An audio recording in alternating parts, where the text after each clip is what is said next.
Hey guys, how you guys doing? So my previous Golang video, link here or here, got a lot of views. So I'm going to be making a lot more Golang tutorials. I'm currently learning Go, and I want to make more videos, basically sharing my experience on not just Go, but I'm also a technical product manager and also an entrepreneur, amongst other things, trying to discover the journey and stuff. So I'm going to be making a lot more Golang videos like this one. This one is going to be a tutorial where we are going to build a CRUD application, a full CRUD application using the Golang structure in my previous video, and we're going to be using the Gorm package to handle the database. So hope you enjoyed this video. If you do, please subscribe, please share, and yeah, without further ado, let's jump into the code. Peace. So now we can go into a lot more meaty stuff. So I'll just go over the code a little bit before we start to implement some of the functions. Rain is falling where I'm at, so if you can hear the rain, I'm super sorry. Okay, so let's go to the beginning. So we have books and authors, right? We have the book with an ID, a title, and an author. We have the author with a first name and a last name. These are our models. We will need to add more stuff to this, as you can imagine. We have our server struct, which has access to our database and our mux router and our handlers. We create a new server, initialize the router, initialize the handler, and assign the database. Cool. Obviously, we have our routes, which is a function in the server that declares our routes, and it uses Gorilla Mux, and the handler function. The routes are passed into the handler functions, right, which we have here. We only have one handler function right now to create a book, and we haven't implemented that yet, right? The handler functions also have access to our database through the init handler, which passes in the database to the server and the handler. So we're killing two birds with one database. and yeah, I think we need to go to the database itself, which we're using Gorm. Obviously, you can use any kind of database here in your init. We're opening the connection. We are migrating the models into the database, and we return it. Simple, clean. And so today we are gonna we're going to be creating a book management system in Golang. My previous video got a lot of traction, and I'm going to be creating more Golang code. So if you enjoyed these videos, please hit the thumbs up and motivate me to do more, because I'm lazy as fuck. But I'm trying to do more, guys. I'm trying to make more videos on YouTube. So yeah, we're going to be creating a book management system. This application would be using the structure I created in my previous video with some minor updates. So if you're watching this, you're going to enjoy the updates, right? So I'm going to take you guys from scratch. This video will probably be broken down into several parts, as I'm trying to test how that would work compared to posting longer videos. So hope you like the video. Without too much talk, we're going to go into the code, and I hope I get everything right the first time, and I hope you guys enjoyed this video, and thanks for watching. I really appreciate it. So how am I going to get started now, right? Yeah, I think I'm doing things a little bit backwards. So where I'm going to start, guys. So I have like a Golang folder, right? So I'm just going to create a new folder for this tutorial. Actually, sorry guys, I have a tutorial folder, yeah, here. So this was the last one I did, so I'm going to create a new one. So we're going to call it book management. And yeah, just to give you guys some updates of what we are going to build, this program would be using Gorm. I'm gonna show you guys Gorm, right? So it's essentially like an ORM for Golang, and trust me, I didn't even know what an ORM was until a few weeks ago. So an ORM essentially allows you connect to several types of databases using a specific framework, right? So you can switch out your database without having to change like your queries, because the queries are kind of built into the framework. So I hope that makes sense. It will make sense when I'll try to explain it a little bit better as well. But it has a lot of tools for CRUD, and that allows you to connect with all sorts of databases, SQL, and stuff. And I personally haven't used this before, but I think it's a cool tool. But I personally, when I'm working with databases, I generally use Firebase. So, and I haven't worked on a Firebase project with Golang yet. So that'll probably be in an upcoming video. But essentially, it allows you connect to the database and basically add data and do everything you need to do using their framework or their library, right? And you can switch out different kinds of databases, right? So I think it's cool. I think it's a cool tool, and you should probably check it out. And we're going to be using that for our CRUD interface. This video would be semi-intermediate. I wouldn't advise it for beginners because we're using like a real world structure. So yeah, I hope you enjoy it, and yeah, let's just get into the code, guys. So I'm going to open the code on this folder.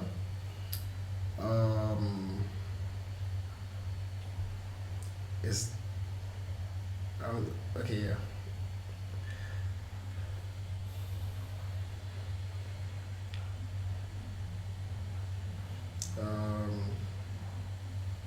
Trust. Okay, let's make it full screen. All right, so we're in our book management folder, guys. So this structure I'm probably gonna break things down in a way that'll be easy to understand. So the first thing we're going to do is create two folders. So the CMD, if you watched my previous video, you kind of know like what this is, right? The CMD and the PKG. So I'll just explain for the people who don't know. So the CMD is like where your main.go file and basically all your core, let's say, run like command files, if that makes sense, right? And your PKG is for your packages and your for your packages and your and the rest of your code, right? So in the packages sorry guys, the first folder we're going to create is the models, right? So let's create that, and I'm going to try and build this in a way that makes sense to most people, I think. All right, so in here is where we are going to have our core models for this app. So let's just go ahead and add that. So we're going to add the first file under, I hope I'm doing that correctly. So book.go. So like I said, we're building a book management system. So I hope that was put in the correct place. I think it was. Then this models, is it correct as well? I don't know why it's showing like that. It should show like a folder, but I would fix it if it's not correct. So I think I need to just check what's happening here to be sure. Let me add another folder. Okay, so yeah, I think I didn't fix that properly. So models, yeah, so the book.go should be in here. Move, then, oh, okay, I think I actually was correct. Okay, I think I have to undo that. Undo. I don't know, guys. It's showing really weird. So if it's something to fix, I'll probably fix that like later, right? All right. So let's just get started with the code. So we are going to write package, obviously, for our models. So we have that. Cool. And we're going to write a basic structure of a book, right? Basic book structure. So we have this, and we're just going to create a book struct, right? So we're going to create a type called book, caps book, so it can be exported. And a struct. So what would be in the struct? So how would our book structure look like? So for the book structure, sorry guys, I'm trying to adjust my computer. All right. For the book structure, what we're gonna have is an ID. So we're gonna have like a book ID, right? As an int, and we're gonna have title of the book, obviously, as a string, and we're gonna have, let's say, the author of the book. Of course, we need to know who wrote the book. As so this would not be a string, so this would be as a type, as a struct that we haven't created yet, but we will create next, of author, right? So we're gonna create another file for this struct. So it's, yeah, so like Go is complaining that it's undeclared, so we're gonna declare it. So the next thing we're going to create is a file for the author. So let's just say author.go. Same thing. Package models. And this one will be pretty simple. So type author as a struct, and we're just going to create the first name, string, cool, last name, okay, I think that, yeah, space, last name, string. So I think we're good to go. So this should be importable now, I think so. Let's see.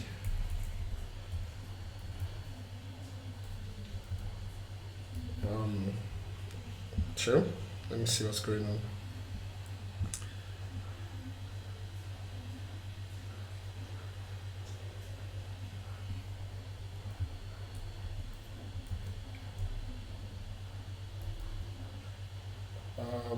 Did I make a mistake with something? book author string struct. Yeah, I think that I don't think I made a mistake though. I think that'll probably fix itself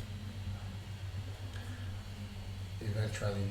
Or yeah, I don't know what's wrong. Um, Type. So this is supposed to be like a pointer type, right, to the author. So yeah, I think Golang is just having some issues with, I guess, realizing that this is not an error yet. So, because it's definitely been declared and they're sharing the same package, right? So it should work. So let's just move ahead to other things, and I would come back to revisit this soon if the error persists. All right, so we have our models, right? So the next logical step to me is for us to create our route and our server, right? So we're gonna go to the package and we're gonna create another folder. Okay, yes, it's finally um, doing what it's supposed to do. So the next thing I'm gonna do is I'm gonna create a folder called my HTTP, and this is exactly where we're gonna have all our routes and our handlers. So let's just go ahead and create. I don't know if we should create our server first or the handlers. Yeah, I think we should create our server first. So in the my HTTP, we're going to create a file called server.go, and this would make sense pretty soon. And this is going to be using the package my HTTP, obviously. So in this page, this is where we would have all our server stuff.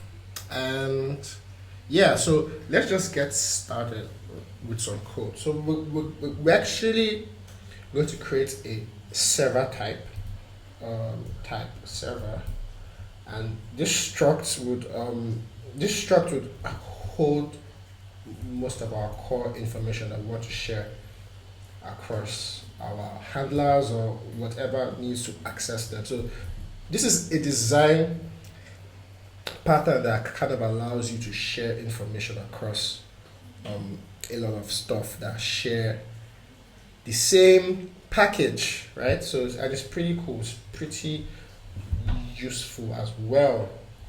So we're going to create our router. So we're going to create our router. So this would be Moxt. So we're going to be using Moxt. So Moxt.router. So obviously we have not imported Moxt, but it should auto import. Oh, it didn't. Okay. Oh, I know I have the error, guys. I haven't initiated my Go mods. So let me just do that, guys. Yeah. So I was wondering, like, why the hell am I having this error? So when you start a Go project, it's always good to initialize your Go mod, right? Right. I think that's what it's called. How does that work again? I think Go mod init, right?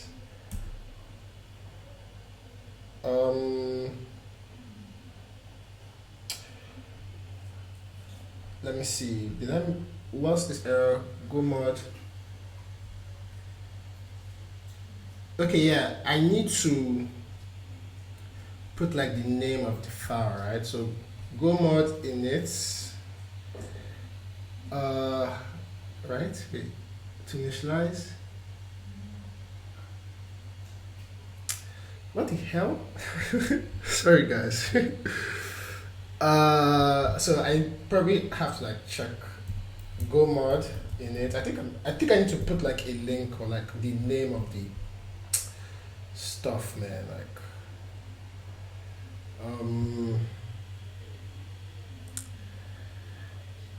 and so I think Go mod in it. Then I need to put like the like a link like it right.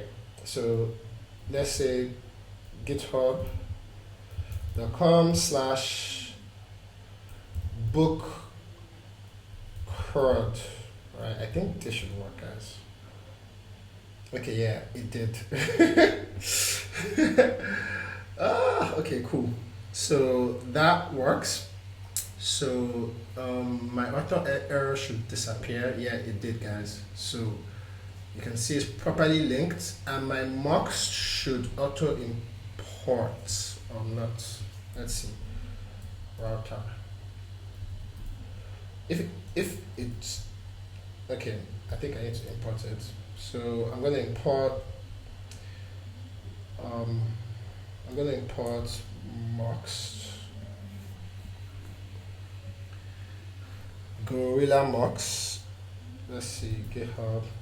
I don't think I need to do this like manually, guys. Like I think because I kind of like when Go just does things for you. Let's see. Mocks.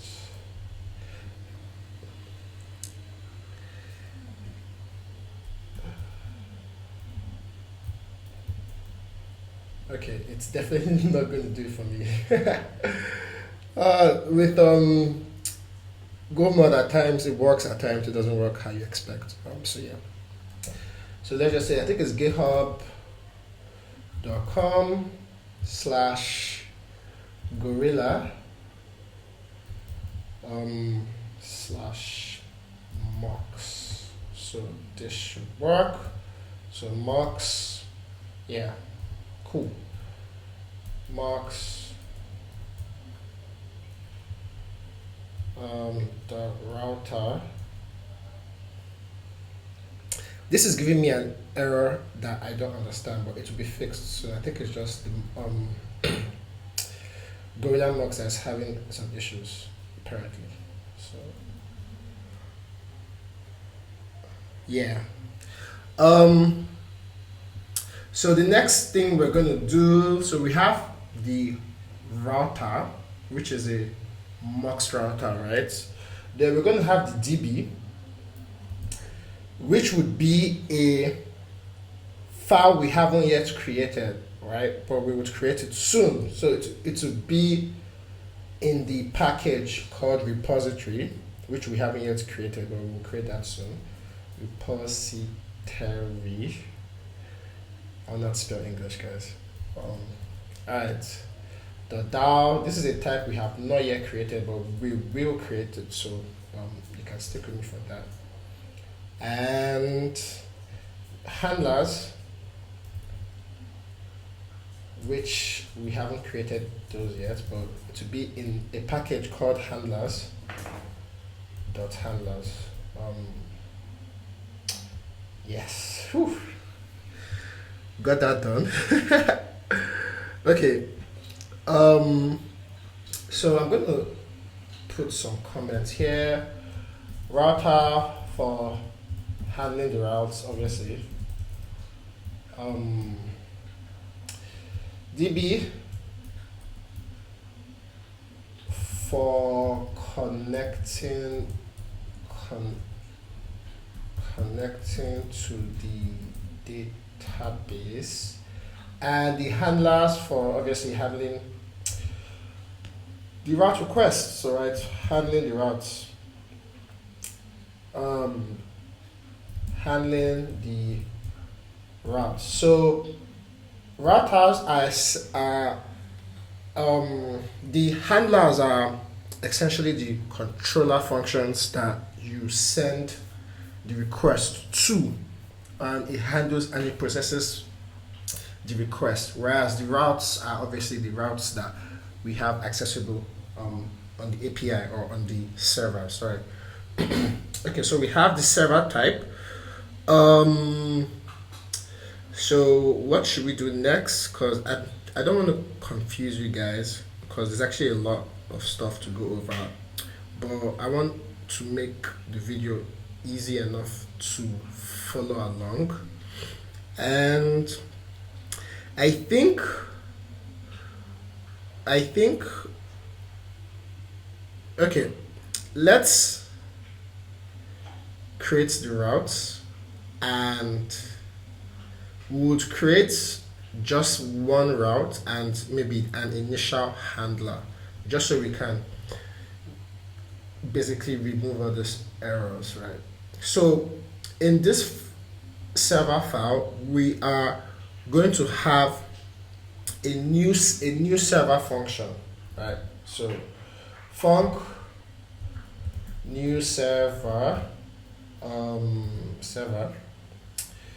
and this accepts the DAO that we have not created but we will create. So repository .dao, and I wish we actually created that so we wouldn't be getting these errors, but we will create it next because if I do that, some of you guys may not understand.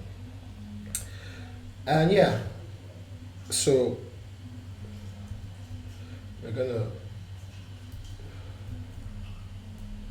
so the function is on this, it's part of the server struct. As you can see, it points to the servers. So in this, we are going to initialize our server as S. I'm going to say equals to @server.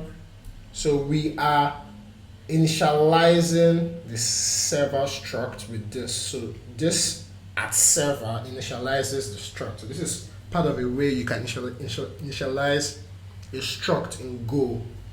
There are many ways to initialize a struct. You can use like a new server as well, but I'm using this method because it kind of makes more sense to me, and I hope it makes sense to you. So we're going to initialize the router, which is expecting a mux. Sorry guys. So we're going to say mux the I don't know why the mux isn't working. I think I need to do go mod tidy to make sure go mod knows I have. Yeah, so let's just do that. Let's say go mod tidy. I think not gmod. Go mod tidy. So yeah, it's looking for the mux and for the mux package, and it found it. So if you check the go mod file, you can see it has added the mux now to it. So that's cool. So at least the mux can kind of auto suggest properly. Exactly. Yeah. Whew. All right. So we have our mux router. You can see the error is gone, so we're good to go. So what's the next thing? The DB, right? So like I said, we haven't initialized that yet, so I'm going to come back to this, and I may comment out the DB just because we haven't yet done that. And then the handlers, which we need to do as well. Sorry, DB needs something there. Let's not just skip it. So the DB, so yeah, if you notice, this function accepts the DAO as an input parameter. So we are going to pass the database into the new server function in the main.go file, right? So this that has been passed is what we are going to initialize as the DB field. I hope that makes sense. It will make sense to you really soon. And then the last thing is the handlers. So handler, I didn't put an S there, right? So yeah, I think I just put an S. Handlers. Okay, cool. And the handlers would be Um, a function that I need to explain to you guys. um, so I may just skip this for now and come back to it later, or not. It depends. So let me just write down the function. So we're gonna have a function called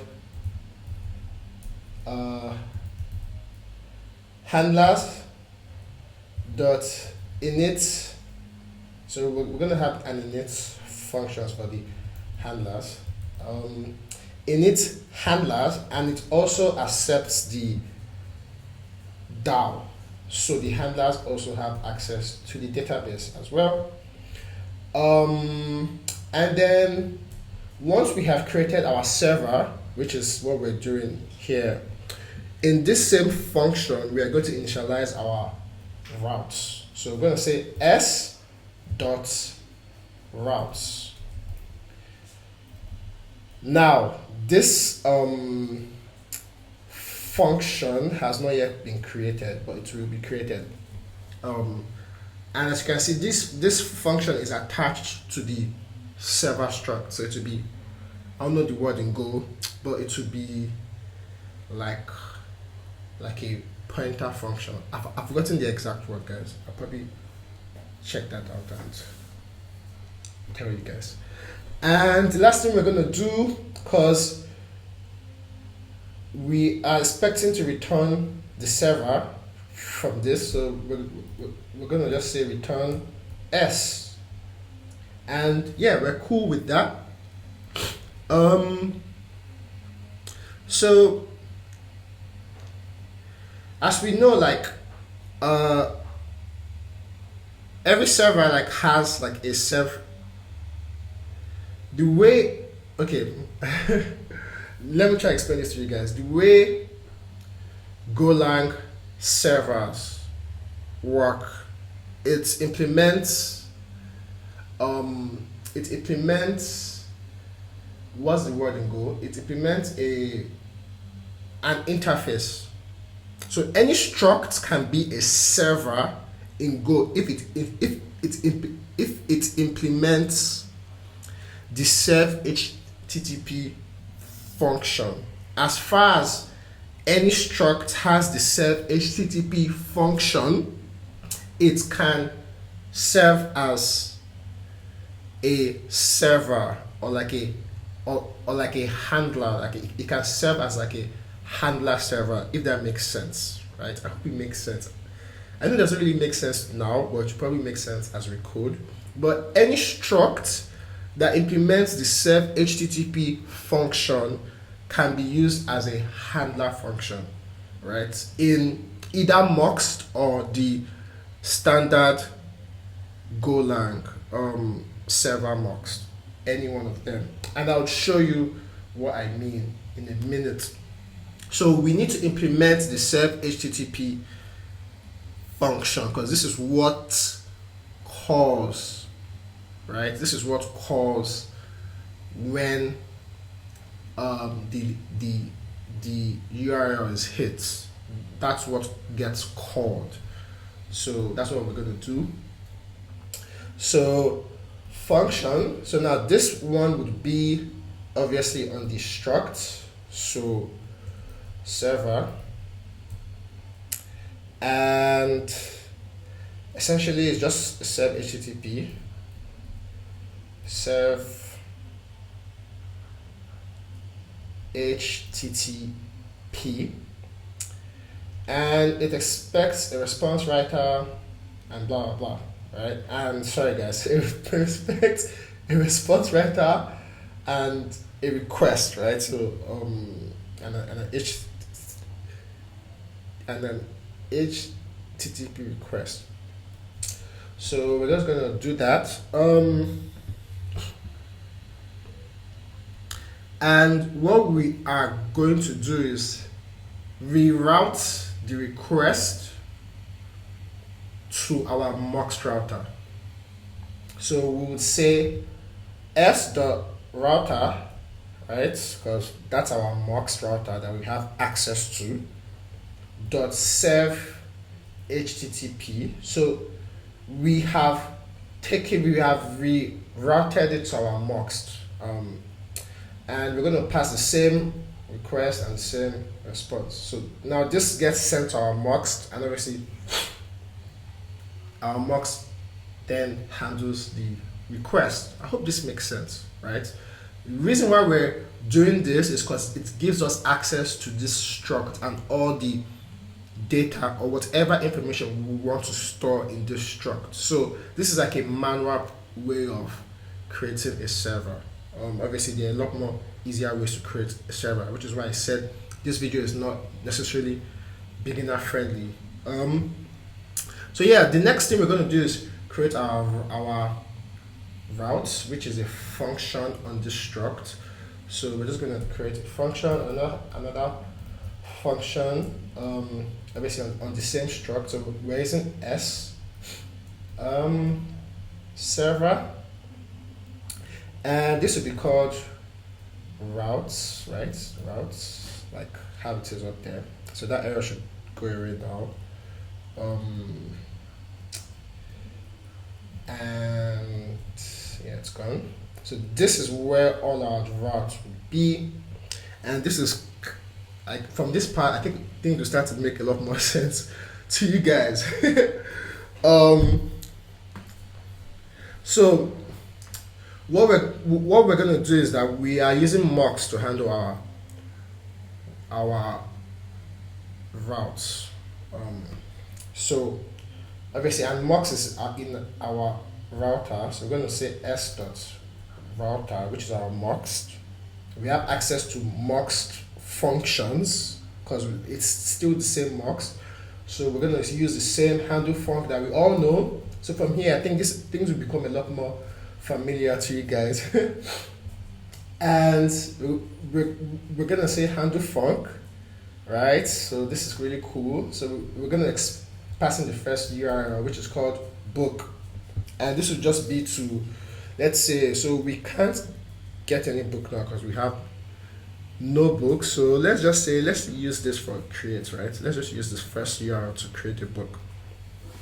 So we create the book. The next thing we pass in, ideally, this is where you pass in your handler function, right? So the handler function should be here, and if you look at the struct up here, we have the handlers as part of the struct, so we can access our handler functions through the struct. But I think before we do that, let's just go ahead and create the handler function so the handler errors can basically disappear. And I think this HTTP needs to be imported, so I think it will probably auto import if I save. So let's do that. Yeah, so it worked. So